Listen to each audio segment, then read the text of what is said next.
Hey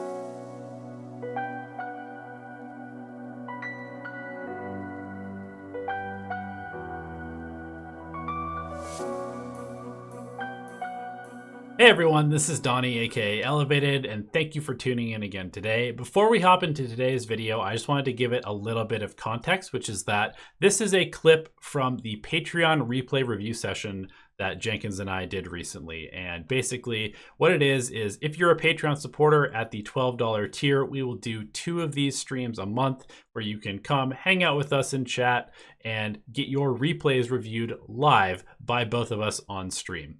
And this is an exclusive stream for our Patreon supporters. And we just really liked this particular piece of content that we pulled from the stream. The stream was about 2.5 hours long. We went over a bunch of different replays, and this is just one of the best moments from it. So thank you for watching, and I hope you enjoy. Okay, so here's the fog for just Radiant. So sure, no wards, basically. They have 1 ward here in the mid lane. That being said, you're level 18, 22 minutes into the game. I don't want you to be playing in your jungle farming these camps. I was gonna say the same thing. So it's a little different in this game because there's 2 heroes that can cancel your TP spin, with the Void and the Pudge.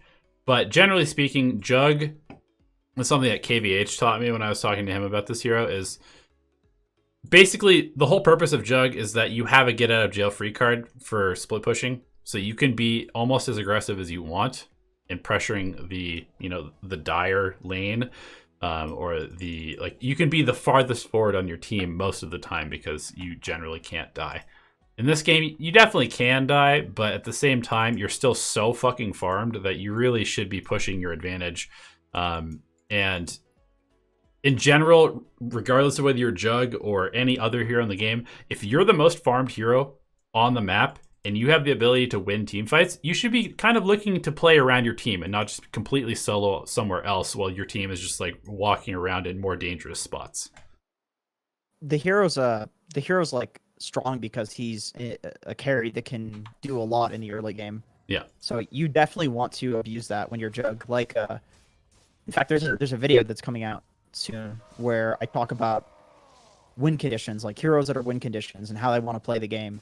So David said in chat, he said he was looking for that 7.19 30 min win the game timing, and that's fine. Like, thinking about stuff like that is really important, and when people like to end games, like, I really like the fact that you clearly have done research and you know like when people like to win games in the patch.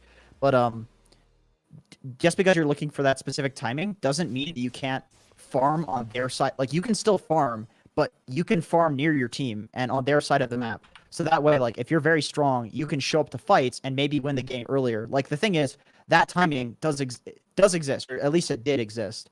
But there was like a reason for it. The way that you farm doesn't have to be in your own jungle. In fact, I would say that it's a lot of the time safer to actually farm the enemy jungle because you can ward up the area, you can have your whole team there, position aggressively.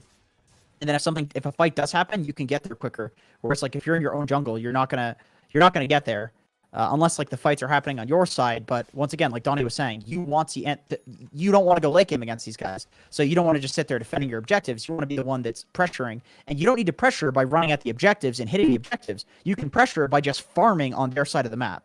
That's essentially like what I wanted to say here is, like, you can pressure by farming on their side of the map. You can still farm and hit that timing, but just do it in a more aggressive way, essentially.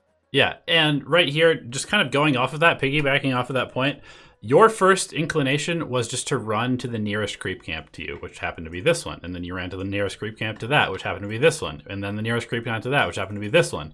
And now you're just in your fucking jungle, whereas this creep wave is here in the mid lane. If you had just skip this creep camp and just run to this creep camp, or this creep wave, and pushed it up this way, now all of a sudden you're going to have vision of their tier 2 tower. People are going to have to reveal themselves to defend their tier 2 tower. You know that there is no chronosphere because they just used it on you. And so killing this creep wave and forcing them to respond to your push is going to be extremely effective and basically unpunishable because they don't really have a way to deal with you running up and killing them. You could just send mantas too down the lane. Yeah, that's another thing. So I mean, I would just run up here, kill this creep wave, send a manta into their jungle to scout for them, one illusion and send the other one to maybe scout for this shrine. And then you can decide, do I want to go top or do I want to go bottom from there? Or do I want to keep going down the mid lane? Also, just kind of a general note on how, at least how from my experience, like how the carry mindset has changed in the past couple of years. It's no longer just this focus on like farming and then showing up to a fight and winning the game. It's like a lot of carriers have started focusing on like in what way can they contribute to their team while also farming and hitting that timing as well. So people will like sending illusions down that lane, for example, like you're doing down there, very, very good. But you can also do that in an aggressive way, like do that in their jungle, send illusions down the lane, push the tower, maybe take a fight. And then because you sent the illusions down the lane, the tower is available once the fight is over. But essentially, like you should be thinking about while you're farming, what is the best place to farm that will give you the same farm or more, but also contributes to your team and how they want to play. So that's why pushing lanes is so important, because it's like a way to contribute while still also farming. Like you always want to be looking for these opportunities to farm while also contributing something, because otherwise you're going to lose games to carries that are farming and contributing. So they'll have the same farm as you, but the game will be a lot easier. Yep. It's just killing two birds with one stone. Like you can get the same amount of farm just sitting in your jungle as you can by pushing waves, but the pushing waves also provides your team with map control and vision and stuff like that. Right. Where sitting in the jungle does nothing other than get you gold.